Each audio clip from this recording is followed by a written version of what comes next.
তো ফার্স্ট ইয়ারে মাত্র, সাদিক কায়েম আমাকে চিনে না, আমি সাদিক কায়েমকে চিনি না, তো উনি আমাকে কেন দাওয়াত দিবে? কিন্তু আমরা অনেক খুশি ভাইয়া বিবাহিত।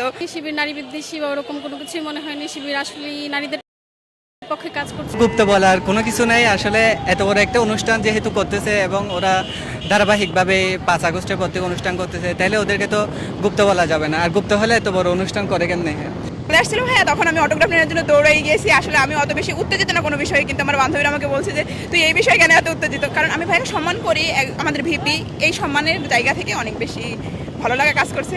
আমরা তো আগে দেখেছি যে ফ্যাসিস্ট আমলে কি হয়েছে, তো আমি এসেছি 1 মাস হয়েছে, আমি এরকম কিছু দেখিনি। যে সকল রাজনৈতিক আলাপাতা মিছিল মিটিং এগুলো আমি আমাদের ক্যাম্পাসের বাইরে হতে দেখেছি। আর আমি আগামী 5 বছর এটা আশা করি। এখন সামনের আমি পার্সোনালি এখনো জানি না তারা গুপ্ত নাকি, তবে অনেকেই বলে সেটা তাদের মতামত, আবার অনেকে বলে তারা প্রকাশ্য করে, সেটা তাদের মতামত, কিন্তু আমার কোনো মতামত এই বিষয়ে নাই। এই চ্যানেলে নতুন হয়ে থাকেন অবশ্যই চ্যানেলটি সাবস্ক্রাইব করে পাশে থাকা বেল আইকনটি বাজিয়ে রাখবেন। সেই সাথে ভিডিওতে লাইক না দিলে অবশ্যই একটি